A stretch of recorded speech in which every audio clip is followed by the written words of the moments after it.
जो होता है अच्छे के लिए होता है। सभी माताओं बहनों और भाइयों को जरूर पढ़ना चाहिए। और वन की देवी को बलि देने के लिए ले गए। बलि देने की सारी तैयारियां पूरी हो गईं। जैसे ही राजा को बलि देने के स्थान पर ले जाया गया, वहां खड़े बुजुर्ग की नजर राजा की खंडित अंगुली पर पड़ी। उसने आवाज लगाई कि ये खंडित है, इसकी बलि नहीं दी जा सकती। तो वनवासियों ने राजा को छोड़ दिया। राजा जैसे तैसे वहां से निकला और अपने राज्य पहुंचा। सबसे पहले कारागृह में अपने मंत्री से मिलने पहुंचा। राजा ने मंत्री से कहा, आपने सही कहा था, अगर मेरी अंगुली नहीं कटी होती तो मैं जिंदा नहीं होता। यानी जो होता है वो अच्छे के लिए होता है।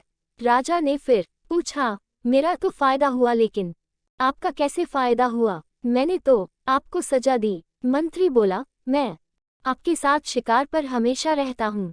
उस दिन भी रहता, लेकिन मेरे खंडित नहीं होने के कारण मेरी बलि चढ़ जाती। कारागार में बंद करने का आदेश दे दिया। कहा कि इसको फांसी पर चढ़ा दिया जाए। ये सुनकर मंत्री घबरा गया।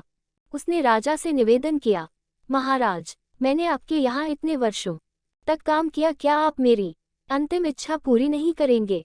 राजा, इसलिए मेरे साथ भी जो हुआ। बोला, ठीक है, बताओ क्या है तुम्हारी अंतिम इच्छा? मंत्री बोला, कृपया मुझे 10 दिन का समय दीजिए, उसके बाद आप मुझे जो चाहे वो सजा दे दीजिए। राजा ने उसकी अंतिम इच्छा मान ली।